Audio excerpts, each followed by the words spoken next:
Hey everybody, this is Jeremy Siskind, your favorite author of Jazz Piano Fundamentals and Playing Solo Jazz Piano, your favorite books. Wishing you a very happy new year, and I've got a topic today I'm excited about because I feel like I'm still exploring it.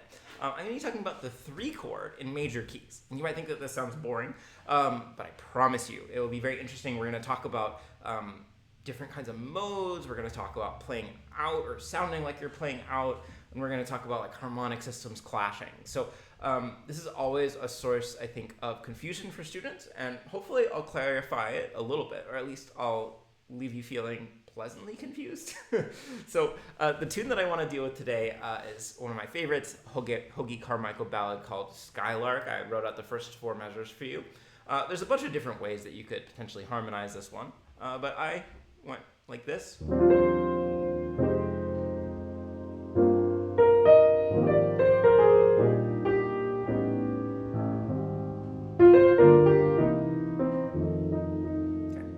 So I told you we're interested in the 3-chord, so particularly it's going to be, if this allows me to write here, in this G minor 7 right there. And I guess we could talk about this G minor 7 here, right? We're in the key of E flat major, so that G minor 7 is the 3-chord.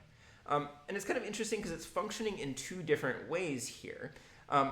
This first little chord progression of 4 chords I think of as a diatonic walkup. Okay, diatonic meaning they're all notes from the scale. Walk up meaning it's going up by step. So the bass is going. And you might have noticed as I was playing it, I actually played. I played this E flat chord with a B flat in the bass. So that walk up kind of continues and finds its ending point.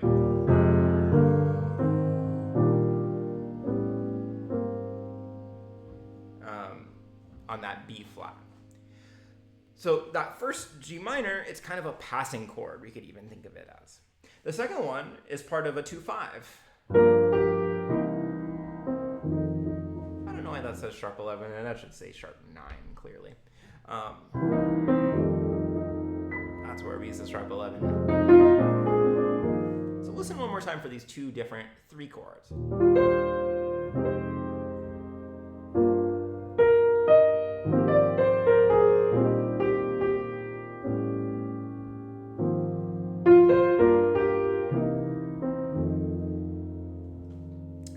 So there's 2 places where the 3-chord has some conflict. I want to show you the first one now here. You can look behind the scenes. Okay, so here's G minor 7. And generally, I teach these voicings where you have the 3rd and the 7th in the left hand. This is pretty common in jazz. And then the 5th and the 9th in the right. Generally, the 9th of a G minor 7 is going to be A natural. Right? If we're doing a 2-5-1 in F, then we're definitely going to use this G minor 7 voicing and resolve it to F. But the problem here is that this A natural actually ends up sounding pretty funny because it's outside of our key, right? E flat major has an A flat as the 4th note. So if I'm going to play my voicings,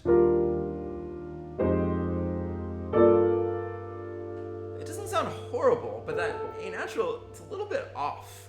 Okay. Now, the easiest way to fix this would be, okay, let's take the diatonic note, right? Let's take the note from the key, which would be an A flat, like we just said. But you're going to hear that that's not going to sound great. Right? It creates this tritone here, and it creates this minor 9th kind of sound against the bass. So we don't really care for that. So that's the biggest conflict. I'll show you the other conflict though, which is that between the 5th and the 6th, so I think we can almost all agree that the 6th note of the chord, or the 13th, in this case is going to be E flat, because we're in the key of E flat. It'd be weird if we went. We're going to talk about doing that in a second, but in general, that's not going to be the most, common harmonization. So oftentimes this D ends up being problematic because it could create this minor, kind of minor ninth against the sixth of the chord. So there's these two sources of conflict in the 3 chord that aren't there in the 2 chord, or in the 6 chord for that matter.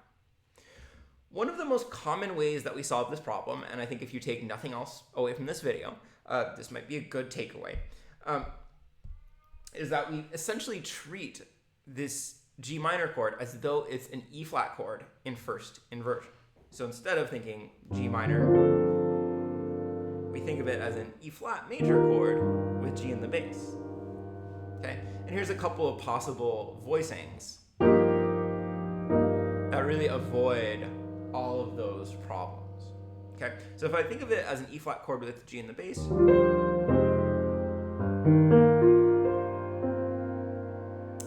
then there's not really any conflicts here. Okay, so again, just to restate what I'm suggesting, whenever you see the minor 3 chord, you can think of it as the 1 chord with the 3rd in the bass. And actually, if we go back to our original lead sheet, this is a device that some of you might be familiar with. They talk about it in classical music. I think it's like, they might call it a voice exchange. That basically you're going, right, you know, hypothetically, if the 3rd's in the melody, then you go, the root's in the bass, the 3rd's in the melody, you'd switch it so that the 3rd's in the bass, the root's in the melody.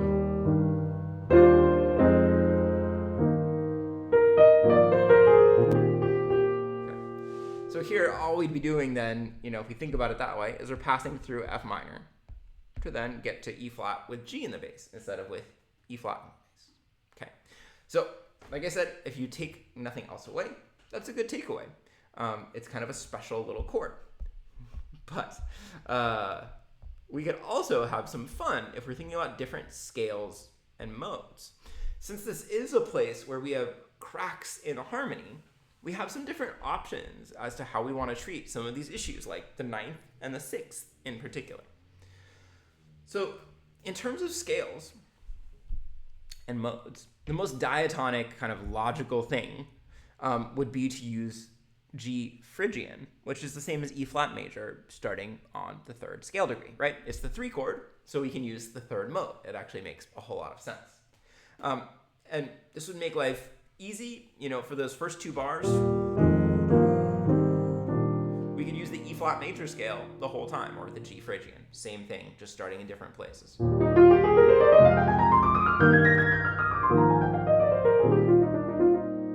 Sounds great. And one of my favorite Keith Jarrett moments on Skylark is he goes,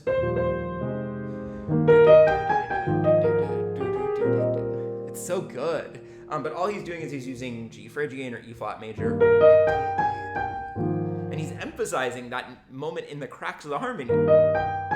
That A flat, that's the note that we're generally trying to avoid. But instead he leans into it.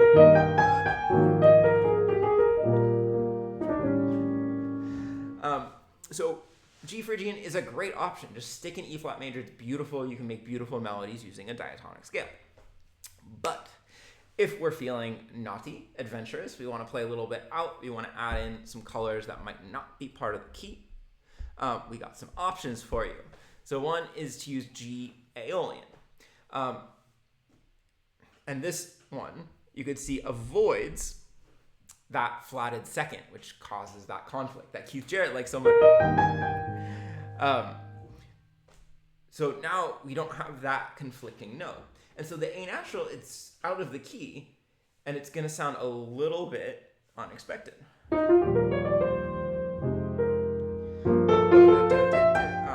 I skipped ahead. I also used an E natural. I'm going to do better.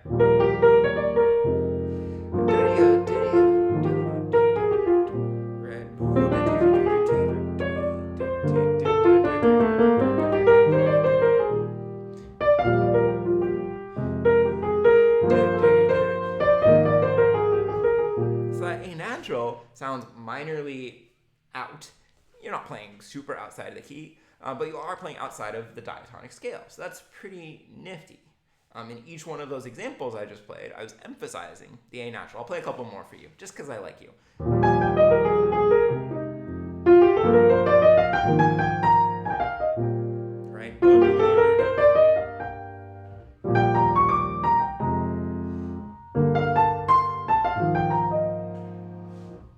sound a little bit brighter, I think. If we want to go even one step further out and also one step brighter, we can use G Dorian, which is not showing up too well on my iPad, but I got it. And this one has that natural A, the natural second, but also a natural sixth here. So it's going to be even a little bit brighter. And so now we're borrowing from F major, essentially. We're treating it this chord. Let me do it a little slower. So here's E flat, F minor.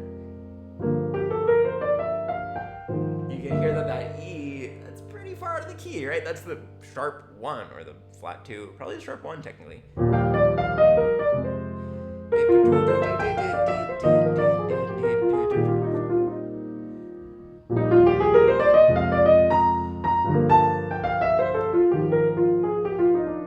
So it's cool because in that moment it really fits nicely with G minor, but it doesn't quite fit with the things around it. But at least my ear believes it if I play it very pointedly, very purposefully is the word I'm looking for.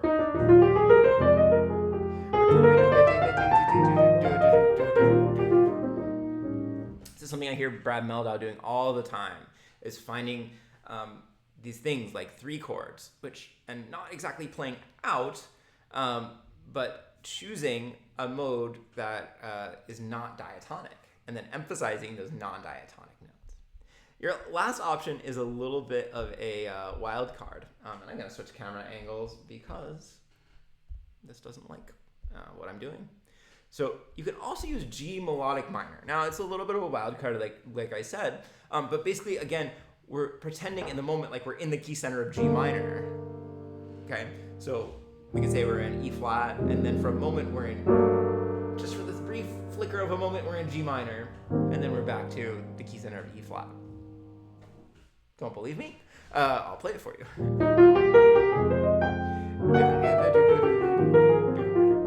Sounds pretty cool.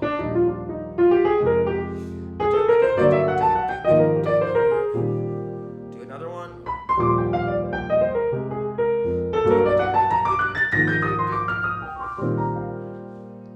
Pretty nifty. And in fact, we could also do the melodic minor on the F minor, right? Remember our progression is E flat, F minor, G minor, and then A flat major. So what if we did F melodic minor, G melodic minor?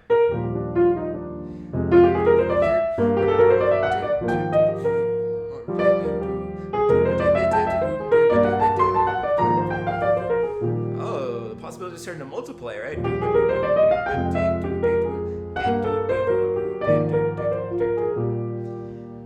I don't know if I've talked much about the melodic minor on this channel, but generally when we talk about the melodic minor in jazz, if you're coming from a classical background, we talk about only the ascending form. And we use that ascending form whether we're going up or going down. So if I'm going down, I'm using that same melodic minor as I would otherwise. Now, so I wasn't planning on going this direction, but this gets really interesting. Because if we think about, our chords diatonically versus, dipping into different key centers, even in this first progression, so remember it's E flat major to F minor to G minor to A flat major, generally we're thinking of this chord as the 4 of E flat, right? And so we're going to still use the E flat major scale, or we could call it the A flat Lydian mode, the 4th mode. But still, we're using kind of diatonic notes in the key of E flat. But if we want to dip in for a moment to A flat major, we could do that on the 4th chord. Let's see how this sounds. I haven't tried this. This is a brand new experiment. Here we go. I'm going to stick diatonic. Ooh, that's pretty nice. Makes me think of Elton John or something.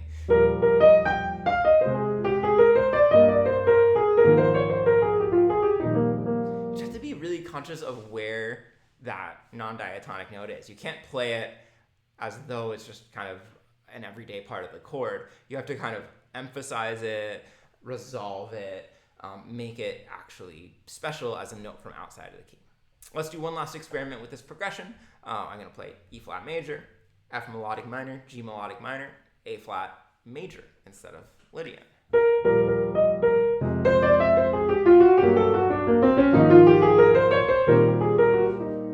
So see how far we came from a little diatonic walk-up in E flat? It should all use the E flat major scale, but in fact it could all use 4 different scales, and probably more if you're smarter than me. So anyway, those are my thoughts about the 3 chord. Remember, if you only have one takeaway, treat the 3 chord as the 1 chord in first inversion. If you have another takeaway, think about dipping into these key centers, like the key center of the 3, for a moment, and trying some of these different modes, including the melodic minor. And please, if you enjoyed this, think about checking out these books, Playing Solo Jazz Piano, and I do talk about the 3 chord a little bit in Jazz Piano Fundamentals. I hope you all have a great one. Likes and comments are appreciated. See you soon.